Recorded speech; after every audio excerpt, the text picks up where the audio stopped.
Vamos a iniciar ya con la clase del día de hoy, que esta es nuestra última semana y ya el día martes de la siguiente pues están iniciando su segundo módulo. Este módulo, como bien hemos ido revisando, pues compete a lo que es la revisión misma de todos estos fenómenos que tienen que ver con las bases fundamentales, ¿no?, de esta neuropsicología propiamente de los trastornos neuropsicológicos del aprendizaje, pero en este caso pues estamos haciendo una revisión, ¿no?, de estos elementos que se trabajan obviamente desde la neuropsicología infantil. Entonces habíamos estado viendo justamente en la anterior clase eh, esta parte de lo que compete a la evaluación neuropsicológica, obviamente orientada al ámbito clínico neuropsicológico infantil, ¿no?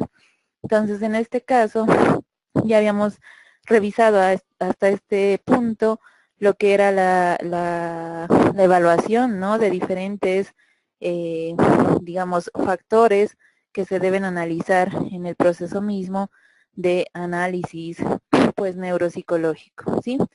Entonces, habíamos hablado justamente y habíamos quedado acá la anterior sesión en cuanto a la evaluación de las funciones receptivas, donde decíamos que era importante hacer pues un seguimiento especial en cuanto a la evaluación de estas funciones sensoperceptivas, tanto visuales como auditivas, y también de orden somatosensorial, ¿no? Entonces, para ello habíamos planteado que se pueden aplicar tanto pruebas estandarizadas como también crear tareas específicas para evaluar cada uno de los contenidos. Obviamente, en el módulo que compete al módulo de evaluación como tal, que lo tienen dentro del diplomado, pues van a hacer mucho más hincapié en cuáles son estas pruebas pues que pueden ir a generar la evaluación de estos contenidos de funciones receptivas. Lo que se trata de hacer en esta evaluación principalmente pues es identificar lo que vendría a ser el grado de adquisición e integración de las nocias por el niño, ¿no? Las nocias son elementos complejos respecto a lo que significa, por ejemplo, la percepción, ¿no? Entonces ahí se hace una evaluación principalmente a través de pruebas, por ejemplo, que miden particularmente náuseas, ¿no? Entonces las náuseas están contenidas dentro de baterías neuropsicológicas, como también con algunos apartados importantes acerca de la evaluación específica, por ejemplo, de náuseas táctiles, de náuseas auditivas y o de náuseas visuales, ¿no? Entonces ahí se puede trabajar con mucho material para evaluación de estas particulares pues características de funcionamiento cognitivo superior. Otra de las funciones a evaluar dentro de la categoría que estábamos revisando son las funciones expresivas o motoras, ¿no? Entonces estas funciones compete pues la evaluación de estas funciones en el niño en el campo de evaluación principalmente de la motricidad fina como tal del niño, también las praxias, que son movimientos mucho más complejos que los simples movimientos, es decir, son movimientos mucho más complejos propios del funcionamiento cognitivo, por ejemplo, de un sujeto, ¿no? Entonces las praxias competen, por ejemplo, a movimientos que tienen que ver con movimientos elaborados, ¿no? Por ejemplo, a un niño que le pides realizar una secuencia de movimientos, ¿no? Entonces tú le dices, pues levanta la mano derecha, luego te pones en un pie, ¿no?, sobre tu pie izquierdo, vas saltando 3 pasos hacia adelante y luego giras, ¿no? Entonces esa elaboración compleja de movimientos y la propia comprensión de la orden implica pues lo que es el análisis de praxias, ¿no? También se evalúan procesos como la motricidad gruesa, el tono muscular, equilibrio y coordinación. Se deben estudiar movimientos también o la presencia de movimientos irregulares que se denominan en el caso de los niños, ¿no?, las dispraxias. Cuando hablamos de adultos hablamos de apraxias, pero cuando hablamos de niños se denominan trastornos o síndromes dispráxicos, ¿no?, que tienen que ver obviamente con este déficit en lo que es el movimiento complejo.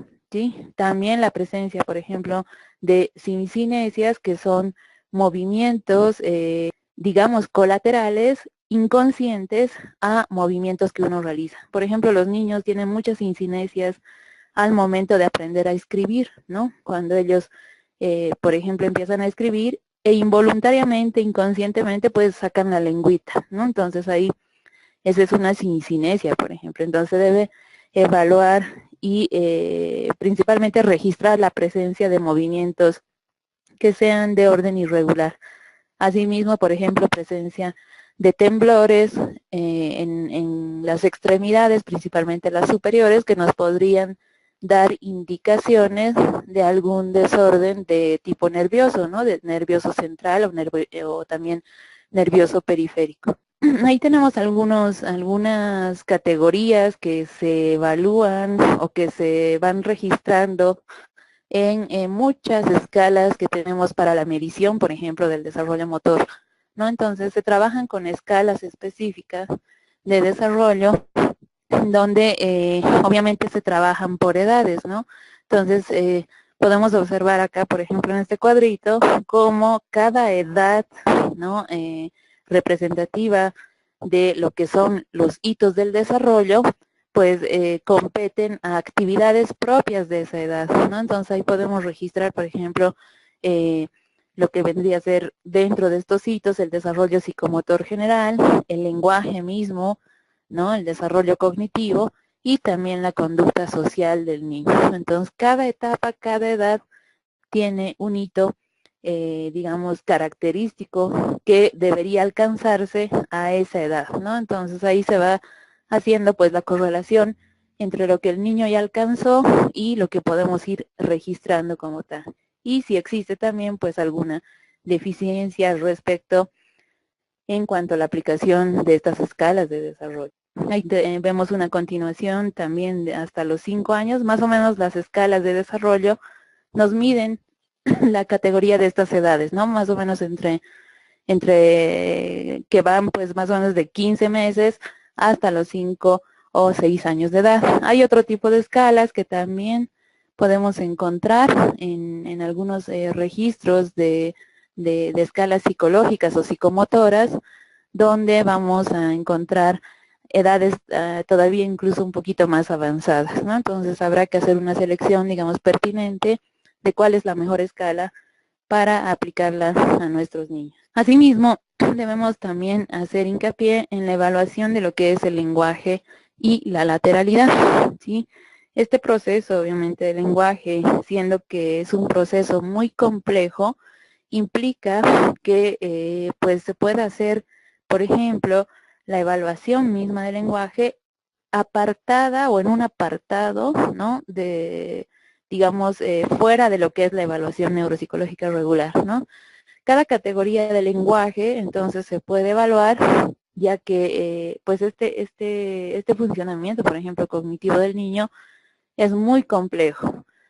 Entonces requiere pues prestarle muchísima atención a todo lo que implica, por ejemplo, la evaluación del lenguaje oral, que tiene subcategorías como son, por ejemplo, el lenguaje comprensivo, el lenguaje articulatorio, el lenguaje expresivo y también a categorías del lenguaje escrito, en este caso, por ejemplo, lectura y escritura como tal, y finalmente pues la evaluación de cálculo. Entonces esta categoría, que es un poco compleja, se sugiere que se pudiera hacer pues como un apartado, ¿no? Fuera de la evaluación regular de lo que es neuropsicología.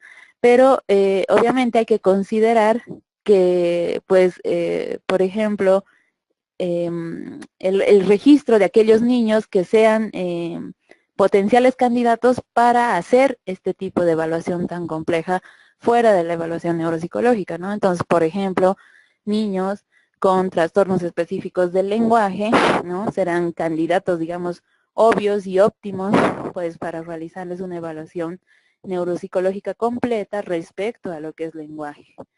Asimismo, se trabaja con la evaluación de la lateralidad y en este caso, principalmente, pues, en algunos parámetros de lateralidad, como son la lateralidad manual, la lateralidad podálica, que implica la lateralidad de la preferencia, ¿no? Entre los piecitos, derecho o izquierdo, la lateralidad ocular, que también se evalúa mediante la aplicación, por ejemplo, de pruebas visuales, y lo que vendría a ser la lateralidad auditiva, con la aplicación de algunas pruebas.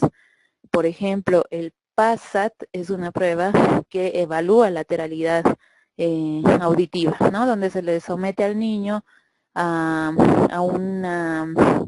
a ponerle pues audífonos y lanzarle estímulos auditivos y registrar pues cuál es la preferencia auditiva, por ejemplo, de estos niños, ¿no? Entonces ahí se trabaja sobre esos elementos en cuanto a lateralidad. ¿Por qué nos interesa evaluar lateralidad?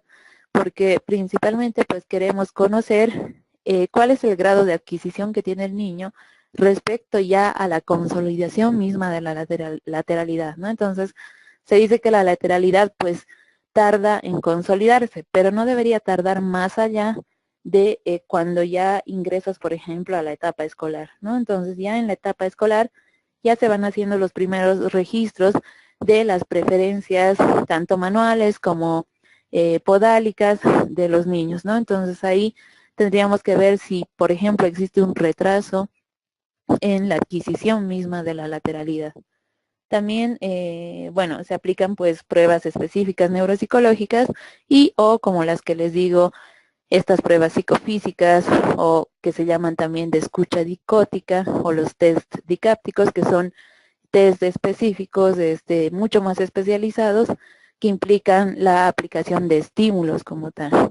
Acá también nosotros podemos hacer uso, obviamente, de el material infinito, pues, que nos trae, por ejemplo, el YouTube, ¿sí? En el YouTube, si ustedes, pues, van a buscar alguna categoría de evaluación dicáptica o dicótica, van a encontrar una serie de estímulos que pueden descargarlos, ¿no? Y trabajarlos, por ejemplo, para el registro auditivo de los niños, ¿no? Entonces ahí se puede trabajar con mucho material que existe al alcance de en la red como tal, ¿no?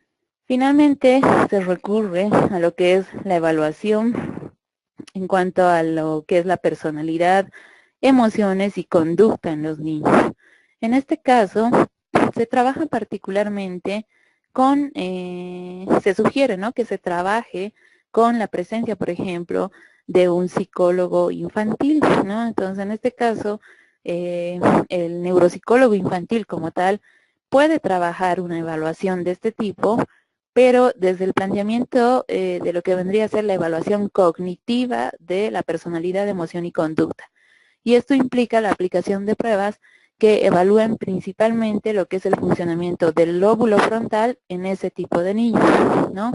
Entonces ahí nosotros trabajamos en ese tipo de evaluación. Podemos aplicar pruebas que evalúen el lóbulo frontal para evaluar justamente estas condiciones de personalidad, de emoción y conducta. Pero el respaldo que necesitamos, por ejemplo, en este punto, viene dado también por la aplicación de pruebas psicológicas específicas que también nos midan, pues, personalidad, emoción y conducta, ¿no? Entonces ahí podemos trabajar en un afán de interdisciplinariedad, ¿no? Incorporando pues digamos al equipo a un psicólogo especialista en lo que es evaluación clínica infantil, ¿no? Entonces ahí contaríamos con un buen recurso para poder establecer cuál es el funcionamiento de personalidad, de emoción y de conducta en el niño. Ok, entonces este aspecto como tal de evaluación neuropsicológica también, de lo que implican estos tres parámetros de funcionamiento, digamos, psicoafectivo del niño, pues es muy importante en el caso de la neuropsicología infantil, porque nos va a dar parámetros importantes acerca de las alteraciones del sistema nervioso y cómo estas alteraciones, por ejemplo, pueden no solamente pues alterar la cognición como tal, sino que también pueden afectar directamente a lo que son las respuestas de orden emocional. ¿Sí? Por ejemplo, sabemos que un niño con lesión frontal netamente va a tener trastornos de orden conductual, ¿sí? Con lesión frontal. En el caso de niños que tienen, por ejemplo, yo qué sé, por ejemplo, un trastorno del espectro autista, podríamos pensar que también este funcionamiento diferente de su lóbulo frontal le da ciertas particularidades de conducta, ¿no? O de emoción, eh, diferente pues de un niño, entre comillas, normal de su misma edad, ¿no? Entonces ahí es importante ver cómo cualquier situación que implique la disfunción en cuanto a esta corteza frontal podría repercutir directamente sobre el sistema emocional y conductual del niño. Obviamente las lesiones del sistema límbico, que es un sistema que se encarga principalmente de lo que son el control de las emociones, entonces se pueden observar muchísimo más en casos donde los casos son mucho más graves como tal, ¿no? Con frecuencia puede pasar a veces desapercibida esta situación y por tanto siempre es pertinente tratar de realizar una evaluación, aunque sea pues una línea base de este fenómeno conductual y emocional. Bueno, entonces vamos a pasar al contenido que nos compete, que nos sigue, y vamos a hablar un poco acerca de la aplicación misma, ¿no? De lo que es la neuropsicología infantil al abordaje pues de los trastornos de aprendizaje, ¿no? Es decir, todos estos contenidos que hemos estado revisando en estas 2 semanas previas, cómo pues los aplicamos directamente a lo que es la neuropsicología de los trastornos del aprendizaje o al abordaje mismo, ¿no? Entonces ahí, desde, digamos, históricamente, ¿no? Se trabajó por mucho tiempo con el concepto mismo de lo que eran trastornos del aprendizaje relacionados con la concepción de que estos niños en particular tenían pues bajo rendimiento escolar, ¿no? Entonces se consideraba que un niño con bajo rendimiento escolar, obviamente por debajo del nivel esperado, a pesar, por ejemplo, de que podía poseer un nivel intelectual normal, era considerado un niño con dificultades del aprendizaje, ¿no? Entonces hace muchísimos años se trabajaba bajo esta concepción, ¿no? Niños con bajo rendimiento, con coeficiente intelectual normal o alto, ¿no? Que eran considerados dentro de esta categoría. A medida que se avanzó un poquito pues en la investigación respecto a este tipo de dificultades del aprendizaje, más o menos a mitades pues del siglo XIX se empezaron a realizar observaciones clínicas en niños y adolescentes que tenían la particularidad de tener dificultades, por ejemplo, para adquirir cierto tipo de habilidades académicas, ¿no?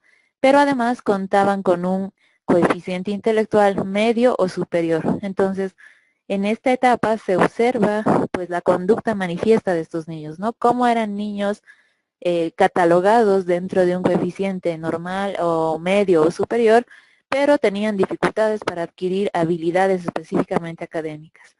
Entonces se lanzaron hipótesis acerca de lo que pasaba pues con estos niños, ¿no? Y ahí se lanzó una hipótesis acerca de que estos niños podían estar atravesando, por ejemplo, con lo que era alteraciones pues en el neurodesarrollo, ¿no? Entonces, gracias a las analogías pues que también se realizaron en cuanto a lo que era la pérdida de habilidades similares en pacientes con daño cerebral adquirido. Entonces empezaron a estudiar dos categorías o dos grupos poblacionales. Los niños con dificultades para adquirir habilidades académicas equiparados con los niños que habían sufrido de daño cerebral, ¿no? Entonces ahí se evaluó, por ejemplo, los rendimientos como tal y se observó principalmente digamos que la diferencia más evidente vendría a ser el nivel de coeficiente intelectual, ¿no? Porque a partir del daño cerebral, por ejemplo,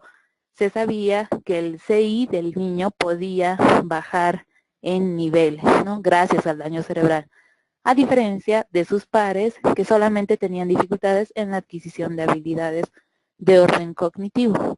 Actualmente se trabaja bajo la concepción, obviamente, de las líneas que surgen desde la OMS y desde la APA, que son obviamente dos instituciones de peso como referentes pues de lo que son los desórdenes de orden mental, y que dentro de estas categorías recaen justamente las de dificultades de aprendizaje, ¿no? Entonces, tanto en el CIE-10 como en el DSM-5 actualmente, pues se trabaja la categoría de dificultades de aprendizaje.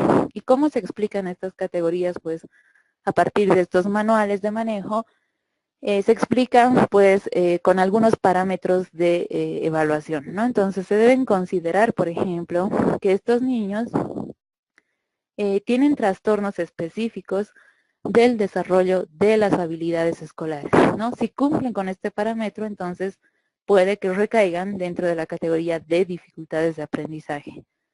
Asimismo, por ejemplo, la presencia de lo que es esta clasificación en función de los contenidos específicos característicos o específicos de un área curricular, ¿no? Por ejemplo, se habla de trastornos específicos de la lectura o trastornos específicos de la ortografía, asimismo trastornos específicos de las habilidades matemáticas, ¿no? Entonces ahí se hace una diferenciación también entre cada uno de los procesos. Dentro de estos manuales también se toma una categoría que tiene que ver con el bajo rendimiento escolar, ¿no? Entonces se dice que se ha asociado un bajo rendimiento escolar inesperado como tal en un área académica particular. Entonces, cuando el rendimiento escolar es inesperado para un niño que normalmente pues no estaría, digamos, como candidato a sufrir algún otro tipo de trastorno, entonces esta categoría nos indica que él puede recaer dentro de la categoría de dificultades de aprendizaje. Asimismo, que no pueda ser explicado, por ejemplo, por el nivel intelectual ni por factores externos. Entonces, en este caso, el CIE-10 y el DSM-5, como tal, hablan de que, por ejemplo, la dificultad de aprendizaje no puede estar atribuida al nivel intelectual del niño.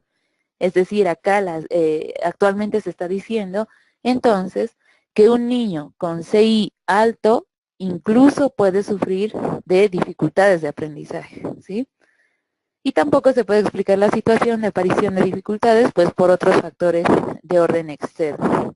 Se habla de la presencia de un bajo rendimiento, por ejemplo, en ausencia de lo que es la discapacidad intelectual, la discapacidad sensorial o motora, lo que son los trastornos de orden emocional, la privación cultural o la instrucción insuficiente o inadecuada. Entonces nosotros no podemos, por ejemplo, en este caso, diagnosticar a un niño con dificultades de aprendizaje mientras esté cursando pues con estos parámetros, ¿no? Por ejemplo, si un niño tiene discapacidad intelectual, no podría decir que ese niño por esa razón pues tiene dificultades de aprendizaje, ¿sí? Es decir, no podemos hacer asociaciones. Lo mismo, por ejemplo, si un niño tiene dificultades de orden sensorial, por ejemplo, un niño con hipoacusia, ¿no? Es decir, una disminución en lo que es el nivel auditivo como tal, no podría yo decir que ese niño pues sufre de trastornos o dificultades del aprendizaje, ¿no? Entonces, siendo que la línea base de su trastorno como tal es una hipoacusia. Lo mismo pasa en el caso de privación cultural. En este fenómeno, por ejemplo, el niño que no ha accedido directamente a lo que es la educación, ¿no? Niños que, no sé, que tienen dificultades, por ejemplo, económicas, socioeconómicas e incluso socioculturales, que no puedan acceder a la educación, entonces no podría obviamente catalogarlos como niños con dificultades de aprendizaje, ¿no? Entonces ahí hay que evaluar realmente si estos parámetros que son de orden, digamos, exógeno, influyen directamente o no en lo que es pues el diagnóstico de dificultad de aprendizaje. Particularmente pues si encontramos cualquiera de estos casos, no debemos diagnosticar al niño con dificultad de aprendizaje.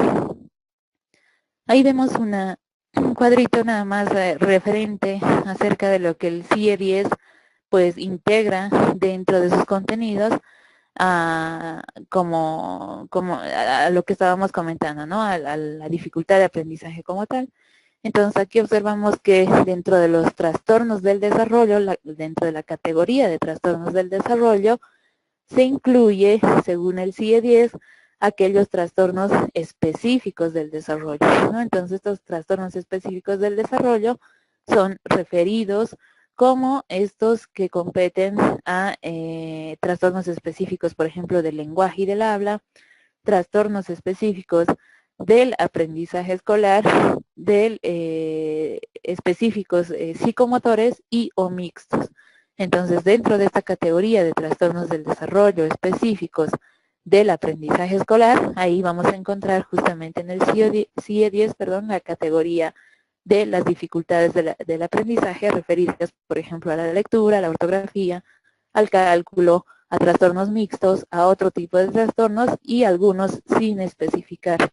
Cuando hablamos de trastornos sin especificar, obviamente estamos hablando de algunas categorías, digamos, entre comillas, pues extrañas, ¿no? Donde haya fuera de las categorías generales que conocemos, por ejemplo, dificultades en la lectura, en la escritura o el cálculo, recaen dentro de otros sin especificar, es decir, que no ha habido mucha, digamos, estadística pues acerca de estos casos, ¿no? Entonces que sean casos extraños, por ejemplo, que tengan que ver con dificultades del aprendizaje. Asimismo, pues encontramos en el DSM-5 también el contexto de lo que es el trastorno del aprendizaje o las dificultades específicas del aprendizaje en aquellas que están referidas dentro del DSM-5 como trastornos específicos del aprendizaje, ¿no? Entonces ahí dentro del DSM-5 ya vienen las subdivisiones de estas categorías, por ejemplo, donde debemos diagnosticar al sujeto o al niño en este caso, si presenta, por ejemplo, dificultades en la lectura, ¿no? Si presenta dificultades en la expresión escrita y o si presenta dificultades en las habilidades matemáticas, ¿no? En este caso, también el DSM-5 nos da la categoría para diagnosticarlo como trastorno leve, como trastorno moderado o como trastorno grave, asignándole pues, digamos, una categoría específica al trastorno como tal.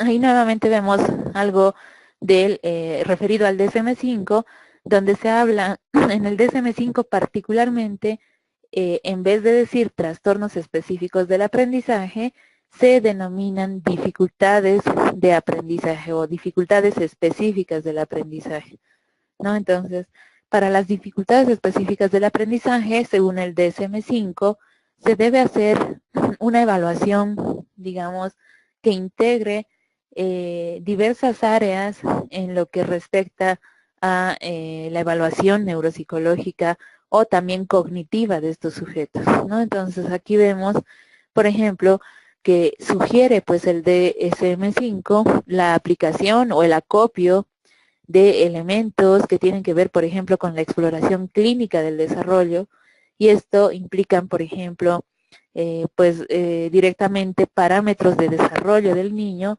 que los vamos registrando mediante, por ejemplo, nuestras anamnesis, ¿no? La anamnesis nos permite registrar datos de exploración clínica del desarrollo. ¿A través de qué? Pues de estas preguntas que veíamos la anterior clase que tienen que ver con la anamnesis general, por ejemplo, a qué edad el niño pudo sentarse sin ayuda, a qué edad tuvo sostén cefálico, ¿no? A qué edad pudo ponerse de pie, a qué edad pues empezó a decir sus primeras palabras y demás, ¿no? Entonces estos son datos clínicos del desarrollo que nos van a servir en la exploración y obviamente en la manifestación de lo que son las dificultades del aprendizaje. También se sugiere desde el DSM-5 que se puedan integrar lo que son las historias médicas, educativa y familiar.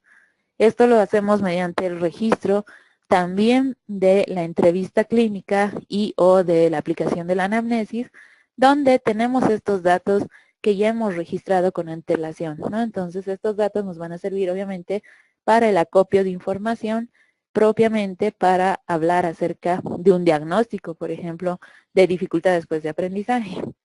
En el caso de los informes de resultados de pruebas aplicadas, se, se sugiere pues que tengamos la mayor cantidad de información posible. Entonces, en este caso, pruebas aplicadas, por ejemplo, por otros especialistas o pruebas aplicadas también por nuestros propios colegas con anterioridad, nos van a servir mucho como datos paramétricos para evaluar pues cómo va más o menos el diagnóstico que estamos proponiendo nosotros.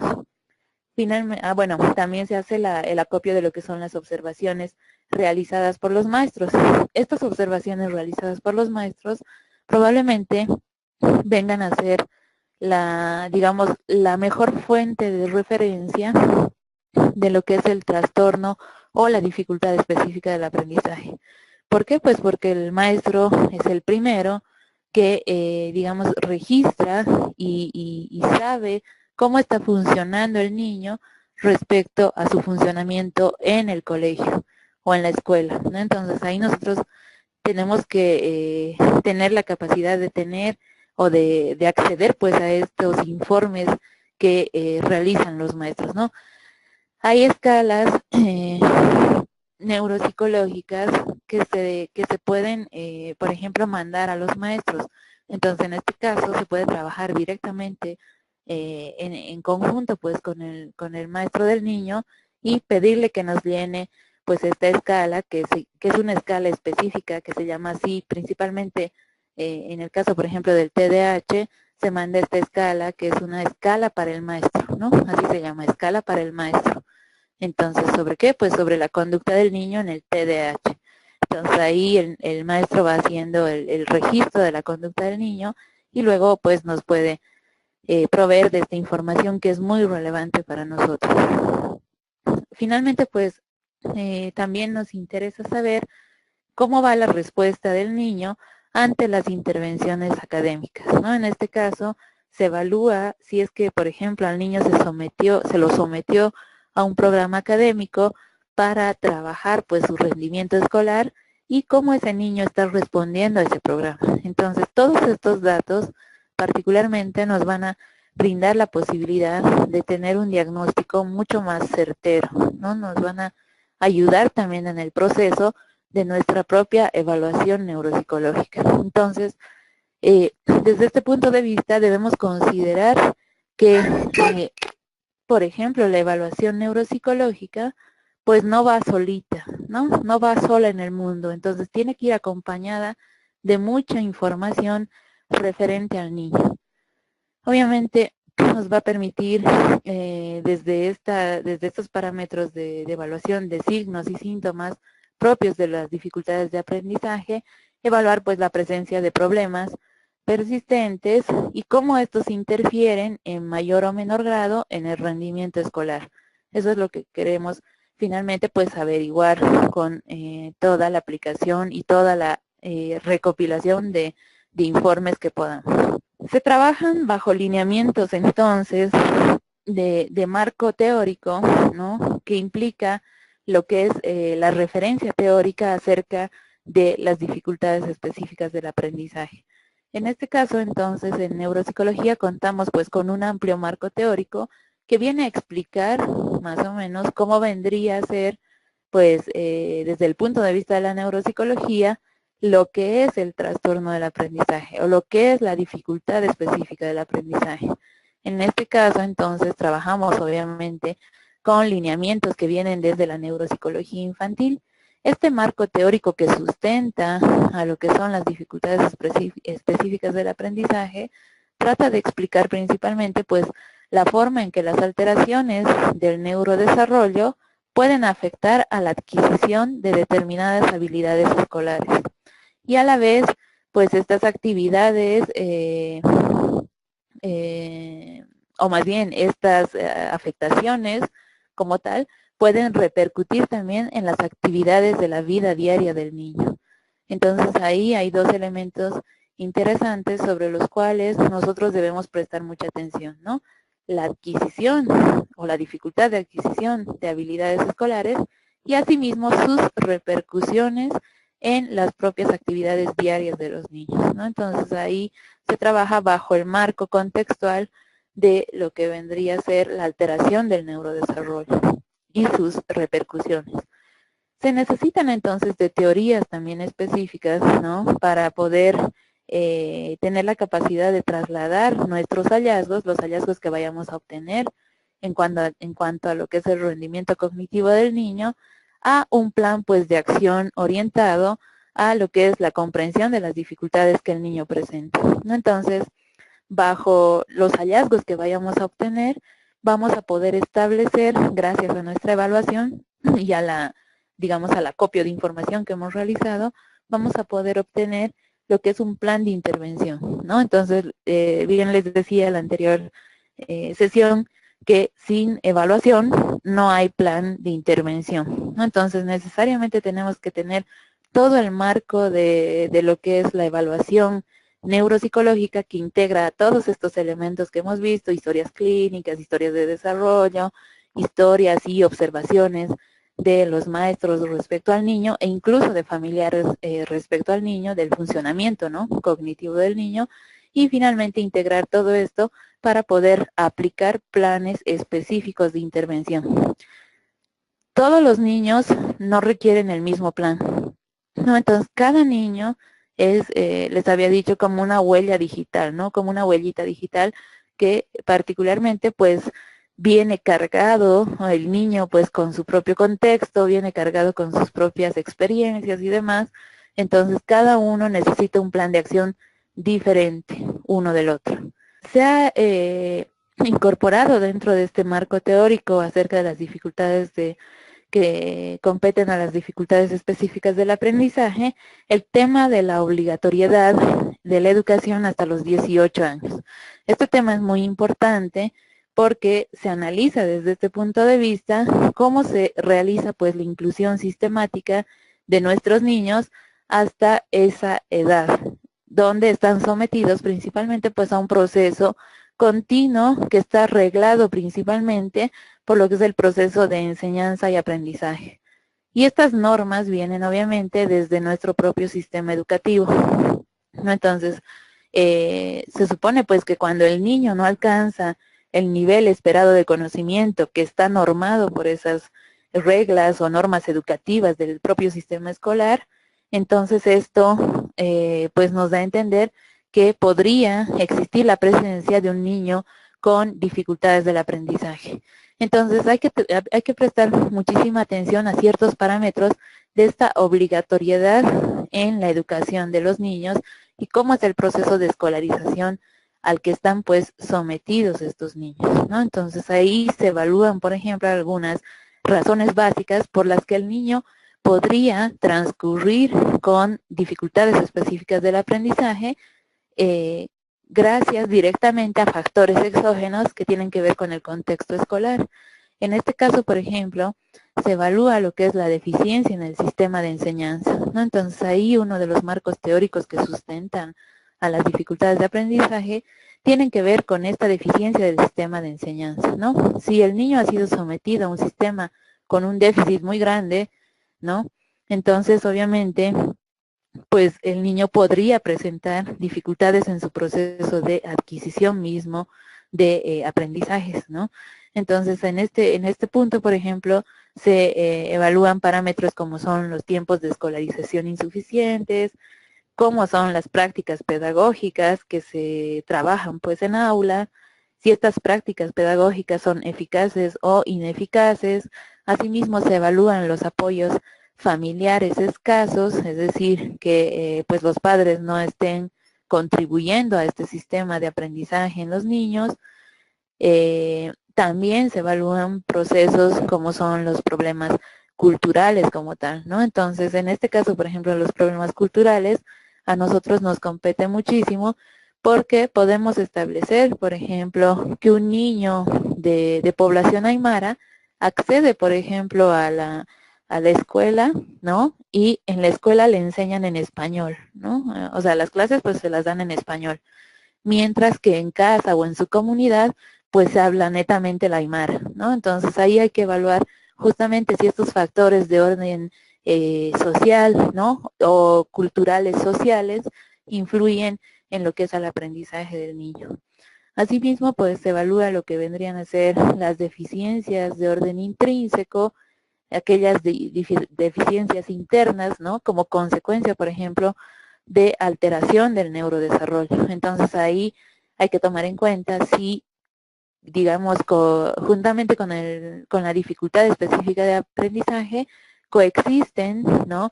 Dificultades de orden genético o de orden congénito o de orden adquirido que vayan a repercutir directamente sobre el cerebro, pues, en desarrollo del niño. O finalmente, pues, una combinación de ambas situaciones, ¿no? Tanto deficiencias del sistema de enseñanza como deficiencias intrínsecas propias del sujeto. Se toma en cuenta dentro de estas categorías de marco teórico de las dificultades específicas del aprendizaje, lo que es la categoría de educación, instrucción y aprendizaje, ¿no? Entonces se entiende que educación, instrucción como tal es aquella provisión externa de información. Esta provisión externa de información viene pues referida desde el ámbito escolar, ¿no? Por ejemplo, viene desde el maestro e incluso también viene desde los padres, ¿no? Entonces es ese proceso de educación e instrucción al que se somete al niño y bajo estas, digamos, esta adquisición externa pues de esta información. En cuanto al aprendizaje, se debe entender que este fenómeno entonces responde directamente a aquellos procesos mediante los cuales pues el cerebro reacciona a lo que es el proceso de educación e instrucción, ¿no? En este caso organizando su estructura y su función. Entonces en esta situación pues el aprendizaje vendría a ser la parte orgánica, ¿no?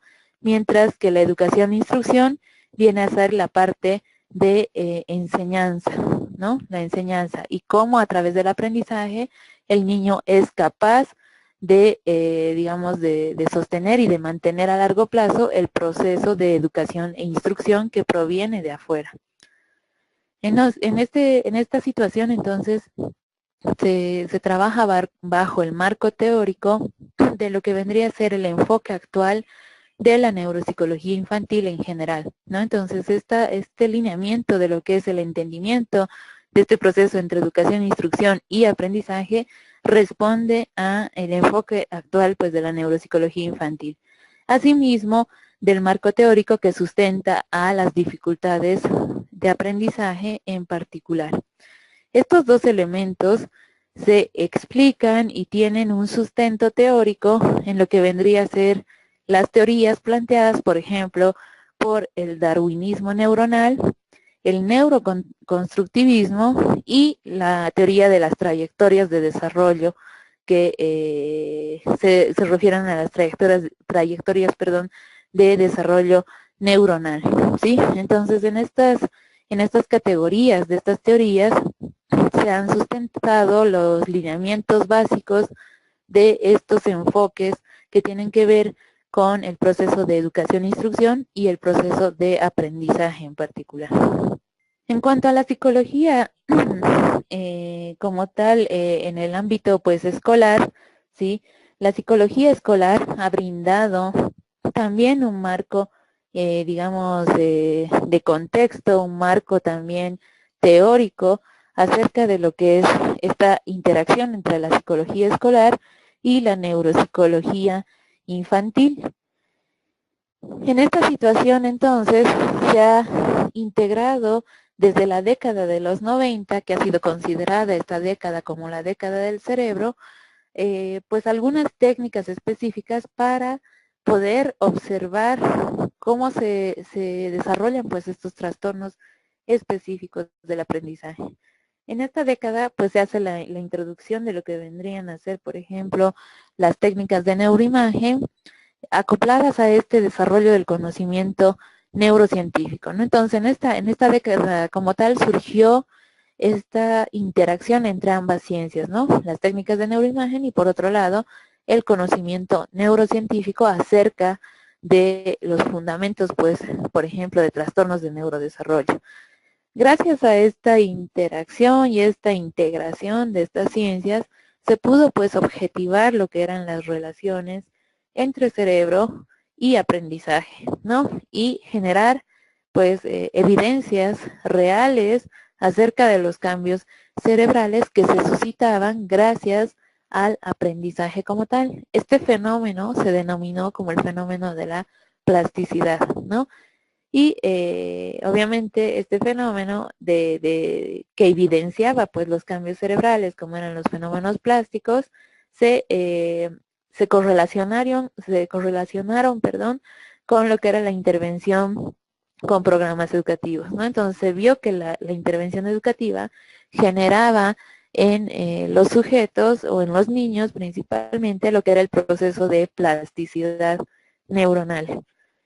En el caso del desarrollo pues de la neuropsicología escolar, entonces en este ámbito se fue haciendo una copia importante de teorías y de elementos que fueron a construir esta neuropsicología escolar como un cuerpo de conocimientos, ¿sí? Que principalmente requerían pues la integración de lo que era la neuropsicología clínica con los principios educativos.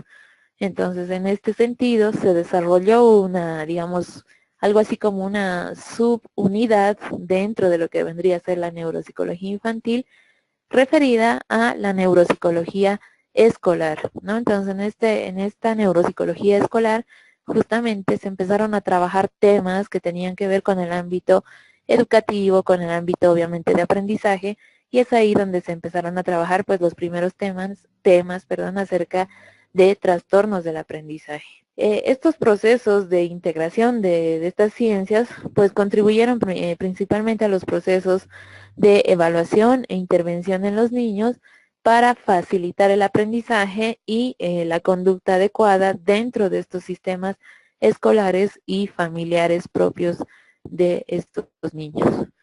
Es así que el neuropsicólogo escolar, es decir, el especialista pues en esta área, aporta principalmente a lo que es el desarrollo curricular, ¿no? Específico para cada niño, ¿no?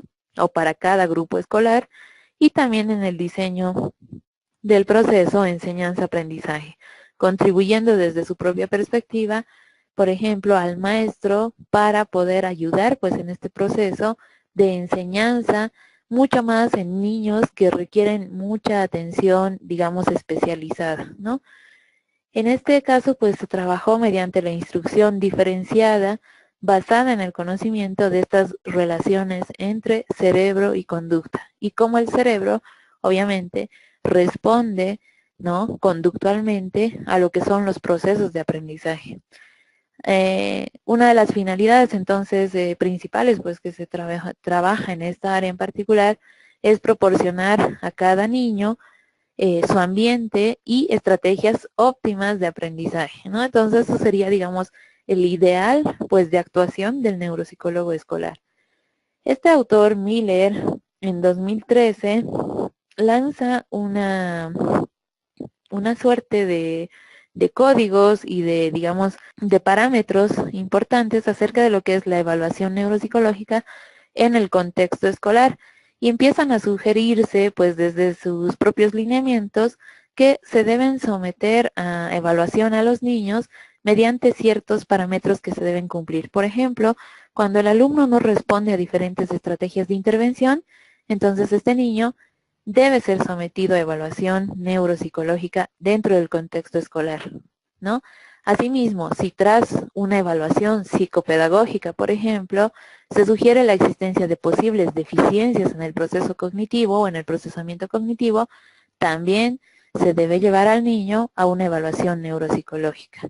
Asimismo, pues al observarse una dispersión significativa entre estas puntuaciones en distintas pruebas psicopedagógicas, también ante un trastorno neurológico conocido o sospechado, también si se identifican en la historia del niño factores de riesgo en el neurodesarrollo, también en niños que han sufrido daño cerebral adquirido y finalmente cuando un niño experimenta una disminución importante en lo que es el rendimiento sin causa aparente. En todos estos casos, entonces, Miller sugiere que se someta al niño a una evaluación neuropsicológica para encontrar o hallar, pues, principalmente lo que vendría a ser el fenómeno de trastornos del neurodesarrollo que pueden estar comprometiendo su sistema de aprendizaje. Se trabajó entonces en la evaluación desde el punto que inició Miller, ¿no? Se trabajó en evaluación neuropsicológica ante las dificultades típicas del aprendizaje. Se utilizaron pues modelos tradicionales para identificar principalmente dificultades específicas del aprendizaje, y en esta situación pues ha habido una discrepancia entre lo que es el bajo rendimiento escolar y el CI, ¿no? O el coeficiente intelectual. Entonces, actualmente se dice que es inapropiado hablar de este concepto de lo que es el rendimiento escolar bajo y los puntajes altos, por ejemplo, de CI, y diagnosticar al niño como con dificultades de aprendizaje, ¿no? Como bien les decía, actualmente el parámetro de CI o de funcionamiento de CI no es digamos, un predictor de la aparición de trastornos o dificultades de aprendizaje. Así otros autores como Batner y Hasselhorn en 2011 pues empezaron a hacer críticas a este modelo de discrepancia entre lo que era el bajo rendimiento y el CI, ¿no? Entonces ellos hablaban, por ejemplo, acerca de que las implicaciones de lo que es, ¿no?, un bajo rendimiento académico, en algunos niños pues no se considerarán con dificultades específicas del aprendizaje. Asimismo, por ejemplo, los niños con altas capacidades que cumplen el criterio, puede que no se les atribuya dificultad específica del aprendizaje porque el rendimiento académico pues no se encuentra por debajo de la normalidad estadística, ¿no? Entonces ahí ellos empezaron a analizar que el CI en realidad no es un factor predictor de dificultades del aprendizaje, ¿no? También ellos hablaron acerca de que no hay diferencias entre los niños con dificultades específicas del aprendizaje y aquellos niños con bajo rendimiento, pero que no presentan dificultad específica. Entonces ahí también hay una discrepancia, ¿no? Entonces estos autores empezaron a analizar varias discrepancias en estos procesos, ¿no? Finalmente analizaron que el diagnóstico, por ejemplo, de dificultades específicas del aprendizaje, mediante estos criterios, pues no proporcionaban lo que era la información necesaria sobre la planificación que había que realizar en cuanto a lo que compete pues a la respuesta educativa. Entonces es interesante leer las apreciaciones de estos autores para establecer que actualmente el niño que tiene un CI elevado también es susceptible de sufrir pues dificultades específicas del aprendizaje. Y lo mismo pasa con niños que tienen un CI bajo, que también tienen la probabilidad tal vez mucho mayor de transcurrir pues con un déficit específico del aprendizaje. Es así que Miller nuevamente, el año 2013, plantea un modelo, ¿sí?, que se llama el modelo conceptual de neuropsicología escolar. Este modelo conceptual planteado por Miller hace la síntesis, ¿sí?, e integra lo que es la síntesis de diferentes aproximaciones teóricas y clínicas de la neuropsicología. Entonces, se integran, por ejemplo, algunas teorías que tienen que ver con la teoría de Luria, principalmente con la evaluación de las 3 unidades funcionales propuestas por Luria, también los modelos de atención planteados por Mirsky, los modelos de Baddeley y Hitch que hablan acerca de lo que es la memoria de trabajo, los modelos y procesos de Milberg que hablan acerca de la evaluación orientada hacia los procesos como tal, y finalmente aquellos conceptos de Cattell, de Horn y de Carroll que hablaban acerca de los fundamentos de las habilidades cognitivas. Entonces, todas estas teorías las integra Miller para establecer mejor los criterios y decisiones diagnósticas a partir de lo que es una visión amplia de las capacidades cognitivas de una persona. Es así que este modelo principalmente pues plantea estas estrategias individuales empleadas durante el rendimiento de cualquier tarea y considera Miller que estas estrategias individuales son mucho más importantes que las puntuaciones que se obtienen, por ejemplo, durante el proceso de evaluación.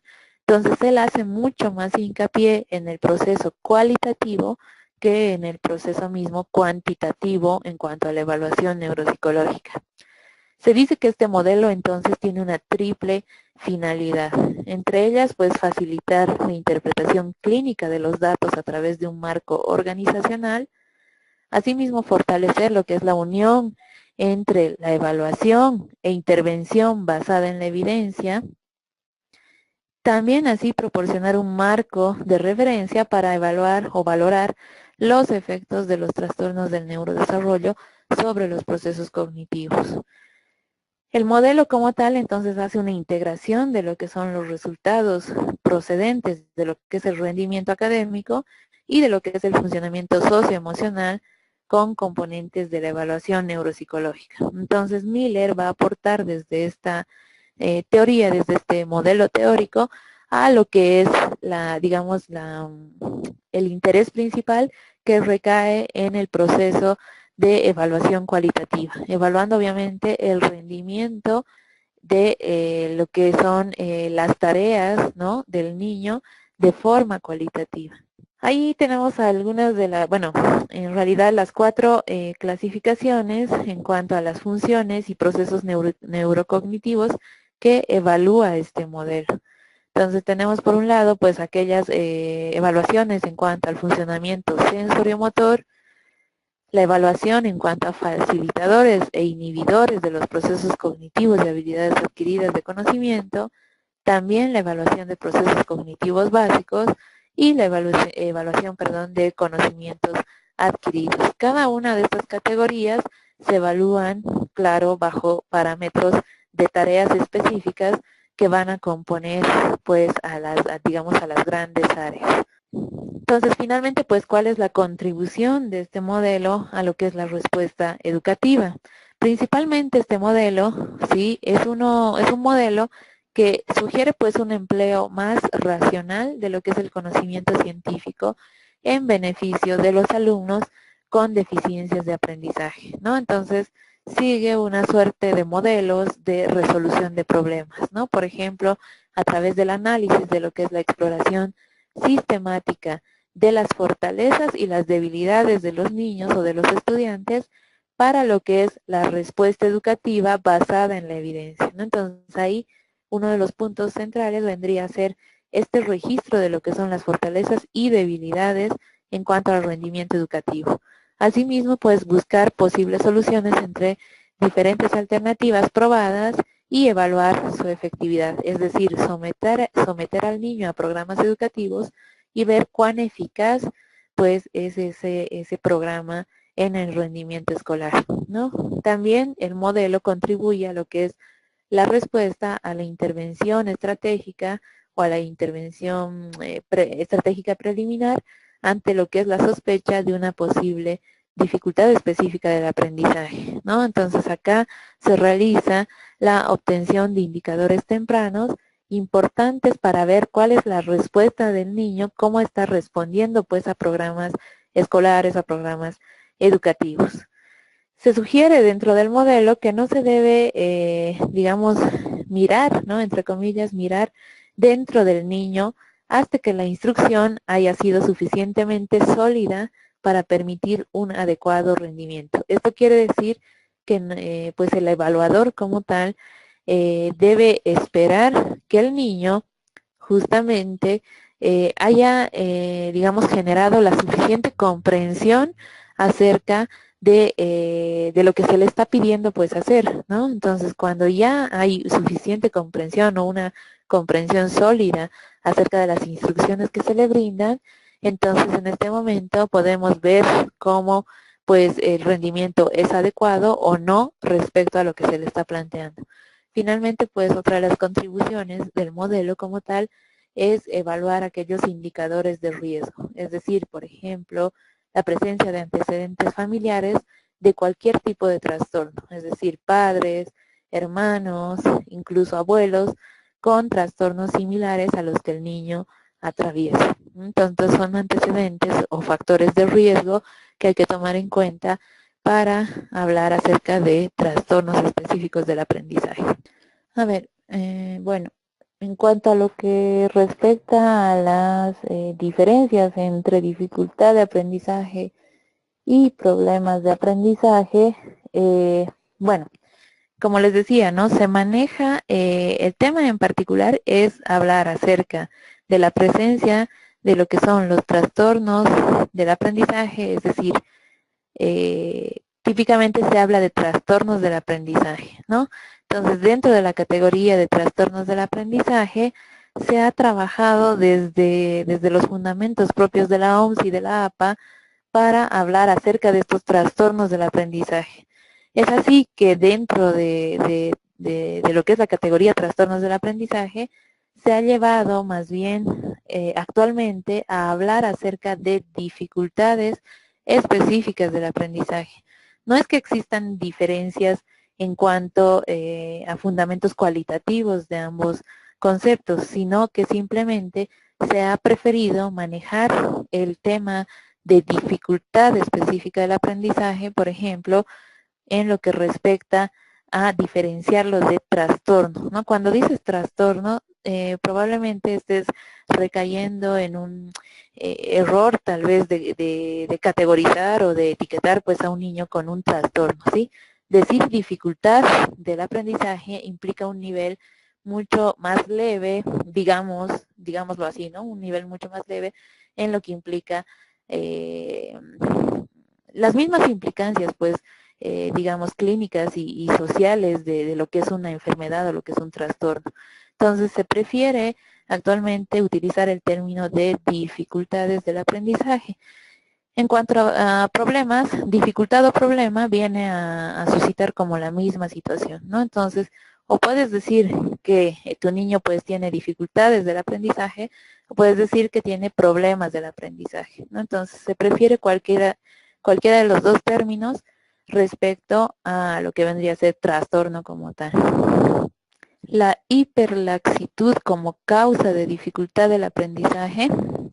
Eh, no sé si la hiperlaxitud definitiva, o sea, particularmente sea una causa de dificultad de aprendizaje, pero sí puede ser un referente de que hay, digamos, alguna base de desorden o digamos, en este caso sí de trastorno específico del neurodesarrollo, ¿no? Entonces, tal vez la hiperlaxitud como tal es un signo clínico típico del trastorno del neurodesarrollo. Entonces, ahí como causa de dificultad de aprendizaje, pues no, sino simplemente es un signo más que podríamos tomar en cuenta en el caso de que esos niños pues hayan tenido alguna dificultad, por ejemplo, en la tonicidad o en el desarrollo tónico motor, ¿no? De su propio cuerpo. Entonces ahí habrá que considerar si la hiperlaxitud como tal está reflejando lo que es un trastorno típico del neurodesarrollo. Claro, bueno, en el caso de niños que no hayan sido intervenidos a tiempo, obviamente, pueden ir desarrollando dificultades, claro, más adelante, ¿no? En secundaria y obviamente en la universidad. Eh, Esto les comentaba el día de ayer a sus compañeros del presencial porque justamente vi el caso, justamente el sábado, de un compañero mío que, bueno, yo estoy tomando pues un diplomado en investigación. Entonces, mi compañero tenía que leer una frase, ¿no? Tenía que leer una frase que contenía números pues entre sus frases, ¿no? Entre la frase como tal. Entonces, tenía que leer el número 958.111, ¿no? Esa era la cifra que tenía que leer. Y él, pues, inmediatamente empezó a trabarse con el número. Es decir, no fue capaz, pues, de decir 958.111 como tal. Inmediatamente cuando no pudo leer, me llamó muchísimo la atención porque pues realmente no podía leer ningún número complejo, es decir, un número de más de 3 cifras, incluso de más de 2 cifras, se le dificultaba leer, ¿no? Entonces él inmediatamente refirió y dijo, ay, o sea, yo siempre tengo problemas con la lectura de números, nunca he podido leer números, ¿no? Entonces ahí me llamó muchísimo la atención porque ya pues es un hombre adulto y en este caso, llama mucho la atención cómo esta dificultad de la lectura de números, por ejemplo, lo ha acompañado hasta el momento. Él no sabe, no, le cuesta muchísimo leer, por ejemplo, cantidades tan grandes donde el 958,000 significa que hay un punto detrás del 8, ¿no? Y también le cuesta leer lo que sigue, o sea, 111, no podía decir él que era 111, decía 1 o es 11 o no sé qué es esto, o cómo se dice, preguntaba él, ¿no? Entonces, llama mucho la atención y me llamó realmente particularmente la atención porque estaba pensando que justamente este joven pues podría de niño no haber sido diagnosticado o no haber sido digamos tratado a tiempo, ¿no? Probablemente pues pasó por desapercibida su dificultad para la lectura de números y cómo repercute actualmente en lo que él tiene que hacer, ¿no? Que es pues leer cantidades, por ejemplo, ¿no? Entonces ahí hay una situación bien interesante de cómo cuando no intervienes pues sobre estos niños puede repercutir en su rendimiento diario, ¿no? En su vida diaria, como decíamos. Entonces, obviamente, si no intervienes, sea cual fuera el tipo de trastorno, moderado o mucho más, pues en casos severos, pues hay repercusiones en cuanto a aprendizaje. En mi caso, pues no, dentro del módulo como tal no compete la provisión pues de pruebas como tal. Eso tendrían que verlo con el docente de lo que es evaluación. Pero obviamente voy a tratar de subirles material, no se vayan a preocupar.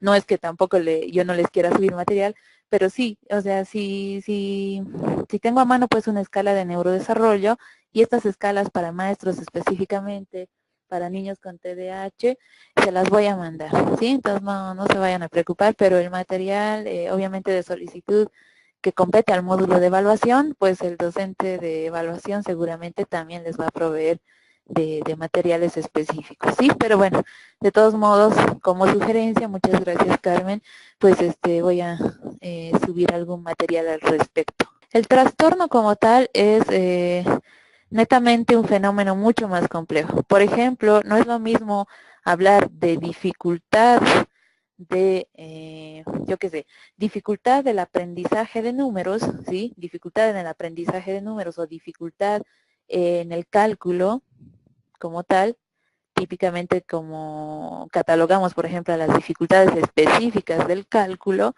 que hablar de un trastorno del neurodesarrollo. El trastorno tiene implicaciones mucho más pesadas, ¿no? Por ejemplo, implicaciones clínicas de mucho más peso. Por ejemplo, un trastorno de neurodesarrollo implica todo este fenómeno que vendría, digamos, desde lo que es la formación del tubo neural, ¿no? Entonces ahí la implicancia clínica netamente de desarrollo, por ejemplo, del sistema nervioso, se cataloga como trastorno, ¿no? Entonces la palabra trastorno obviamente tiene muchísimo más peso clínico. La palabra dificultad vendría a tener en particular un peso tal vez de orden, eh, ¿qué podría decir? Podría asemejarlo, por ejemplo, con decir dificultad en ciertos grados, ¿no? Entonces, dificultad en qué? En la adquisición, por ejemplo, de la lectura, ¿sí?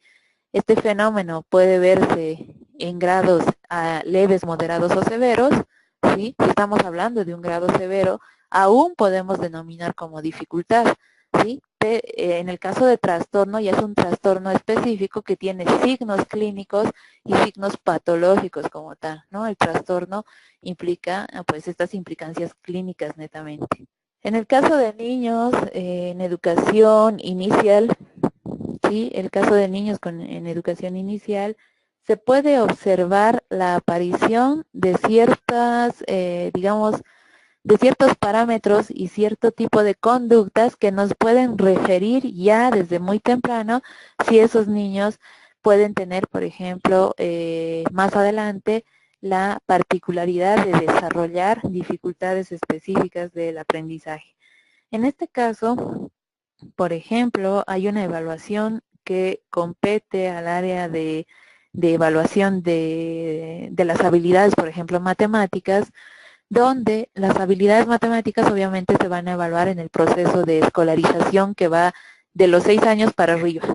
Pero hay pruebas, por ejemplo, neuropsicológicas que me pueden dar antecedentes de lo que es el funcionamiento acerca de la integración de las habilidades numéricas en niños más chiquitos, ¿no? Entonces, esos fenómenos sí se pueden observar.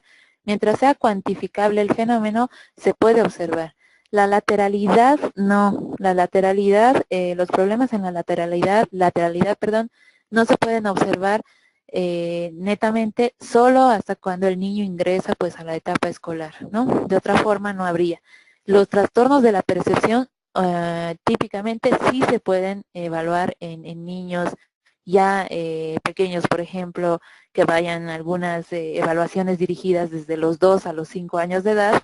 Tenemos pruebas específicas para evaluar trastornos típicos de la percepción, ¿sí? Entonces ahí ciertos fenómenos sí, otros no, como la lateralidad, por ejemplo, no se va a poder observar, especialmente la lateralidad manual, no se va a poder observar hasta la consolidación, por ejemplo, de lo que es el agarre del lápiz, lo que es la escritura como tal, ¿no? Entonces ahí sí puedes hablar de trastornos en la lateralidad de orden manual, pero sí puedes evaluar, por ejemplo, de la categoría de lateralidad, podrías evaluar en niños muy pequeños cuál es su preferencia, por ejemplo, auditiva.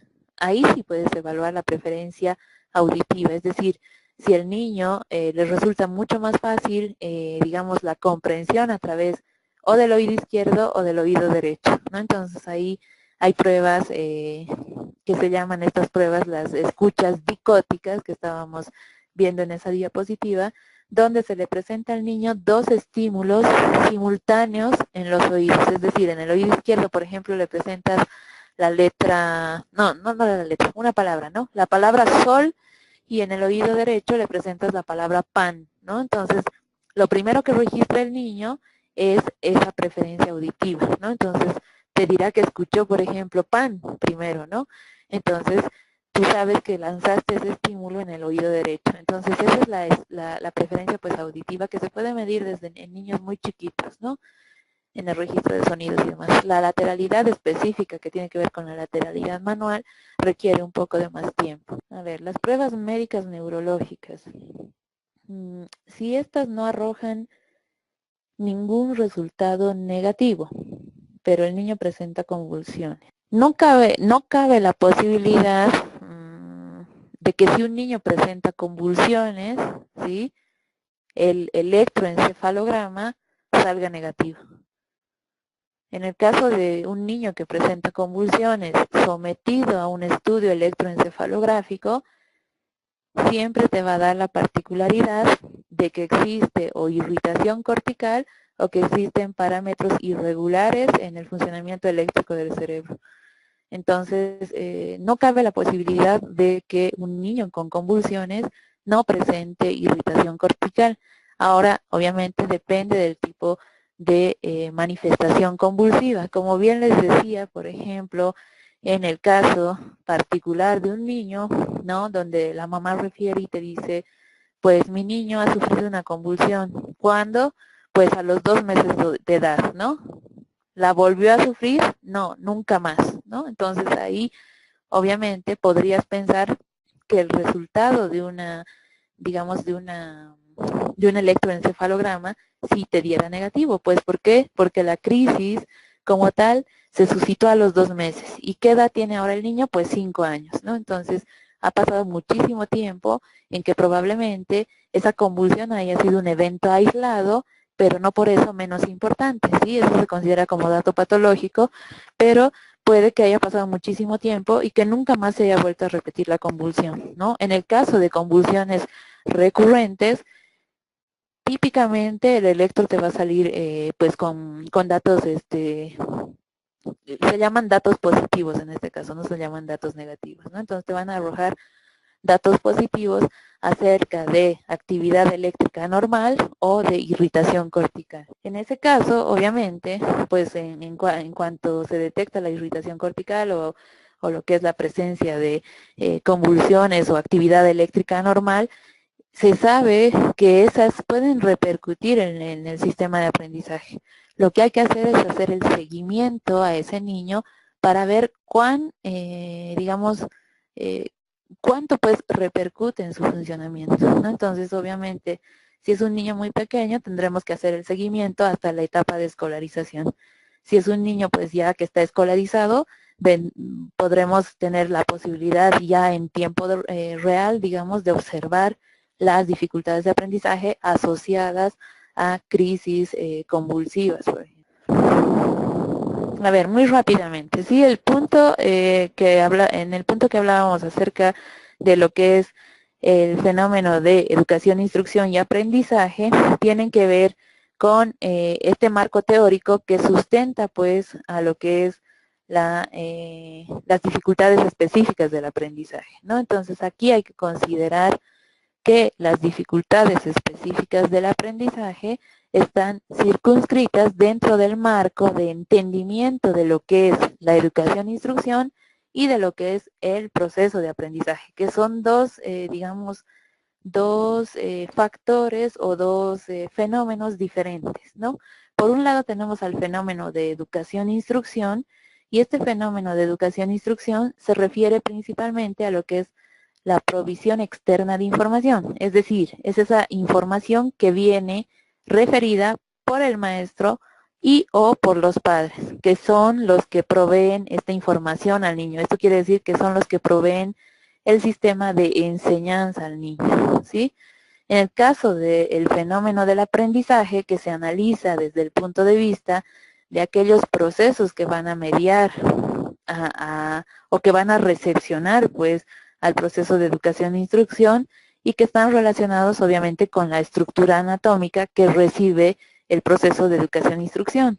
La estructura anatómica propiamente, pues, es el cerebro, ¿no? Entonces, el proceso de aprendizaje se entiende como el proceso mismo por el cual el cerebro, digamos, cambia sus estructuras anatómicas y su estructura de funcionamiento respecto a lo que es la educación e instrucción, ¿no? Entonces tú recibes educación e instrucción y tu cerebro como tal pues aprende, ¿sí?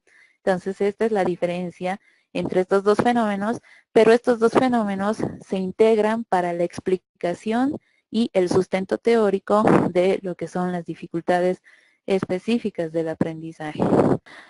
Bueno, en el caso de que un niño haya sido sometido a lo que es intervención, ¿no? Y si se lo puede catalogar como sano. Primero tenemos que entender cuál es el concepto de sanidad, ¿no? O de sano como tal, ¿no? O considerar a un niño como normal, ¿sí? ¿Cuál es la norma, por ejemplo, no? Entonces, se dice que, por ejemplo, pues en el caso de los niños con trastorno del aprendizaje, y esto lo vamos a ver en el tema de plasticidad, que lo vemos el día jueves, netamente, vamos a entender por qué el cerebro del niño con trastorno, por ejemplo, específico del aprendizaje o con dificultad específica del aprendizaje, pues tiene conexiones, ¿sí?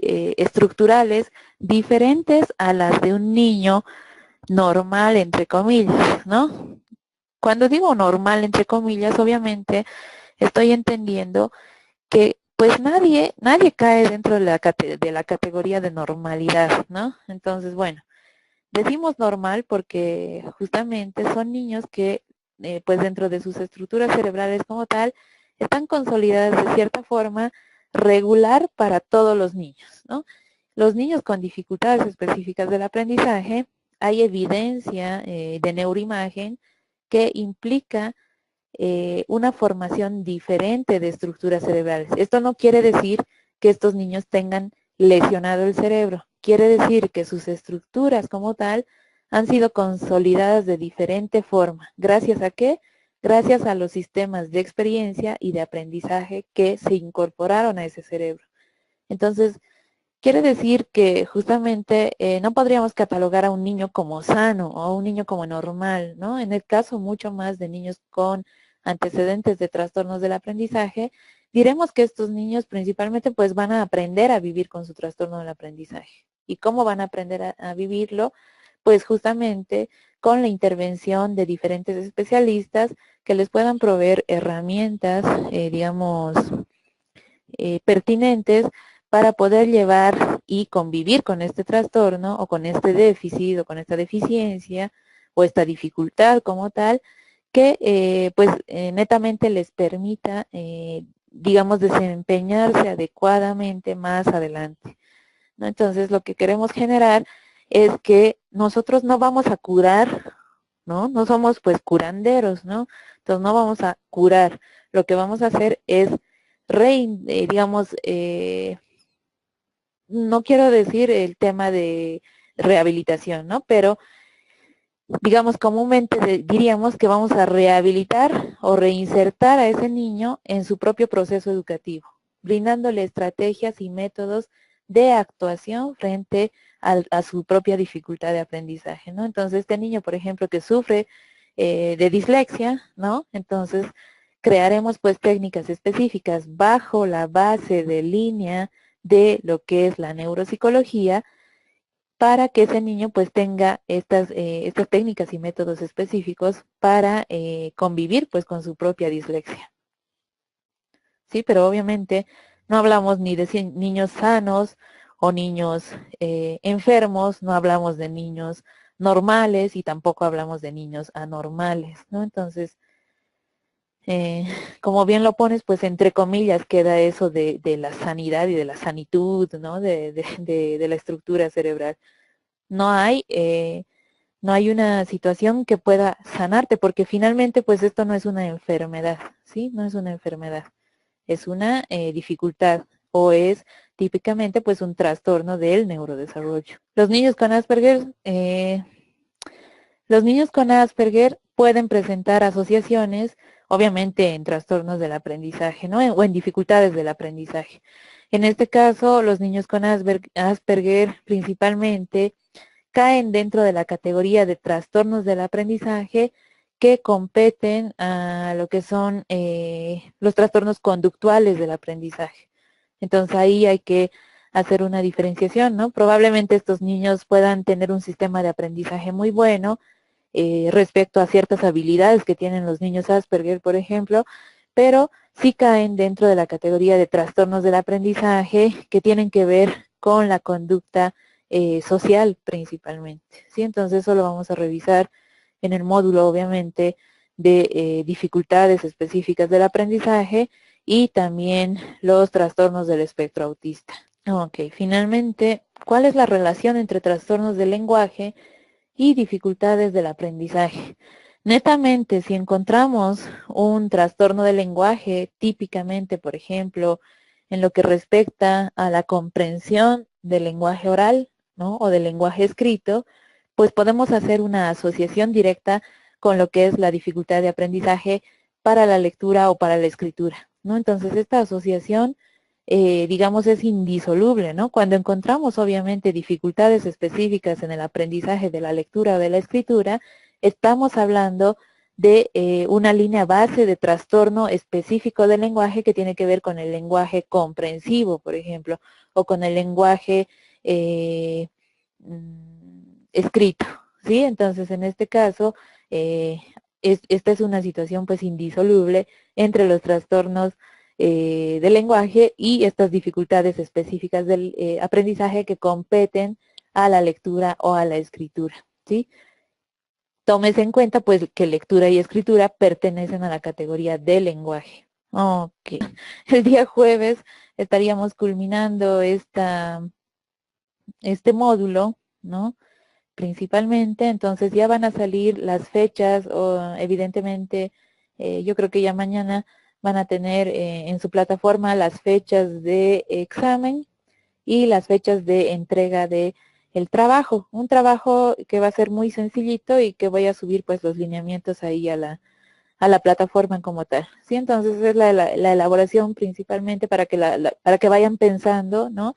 En un tema monográfico, no quiero que hagan toda la monografía, ¿sí? Lo que necesito es que desarrollen ciertos puntos del tema monográfico y para el caso, pues trabajar en temas innovadores, ¿sí? Entonces, no vayan a tomar, por ejemplo, yo qué sé, monografía, ¿no? Titulada TDAH, ¿sí? Entonces, esa es una categoría demasiado grande para incluirla en una monografía, ¿no? Entonces, por ejemplo, algo mucho más específico o un tema mucho más innovador respecto al TDAH vendría a ser el caso de hablar, por ejemplo, de, ¿qué será?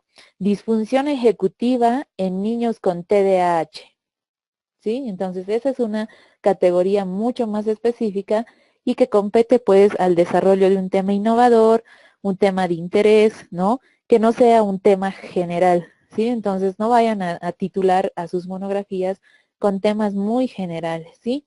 Por ejemplo, no propongan pues dislexia, ¿no? Como tema monográfico, ¿no? Entonces, vayan pensando en su tema y yo les subo los lineamientos del trabajo final y les vamos a subir obviamente también las fechas de entrega, que no seguramente probablemente sean hasta la próxima semana, ¿sí? Las presentaciones, ¿sí? O sea, las diapositivas pues que están acá. Entonces, obviamente el examen va a salir de estas diapositivas, ¿sí? Entonces, y también tienen un dossier, ¿no? O sea, un contenido obviamente teórico, de donde saqué pues la idea para las diapositivas, ¿sí? Hay algunas, sí, evidentemente hay algunas temáticas que no las incluí dentro del dossier, entonces lean tanto su dossier como sus diapositivas, ¿sí? Para el tema del examen. Ok, entonces vayan pensando bien el tema monográfico y si quieren pues me lo comentan un poquito el día jueves, ¿sí? Antes de que cerremos la sesión. Bueno, entonces ahora sí me despido, ya no los demoro más y que tengan pues bonita noche y descansen todos, ¿sí? Muchas gracias a todos por su atención y nos leemos el día y escuchamos el día jueves.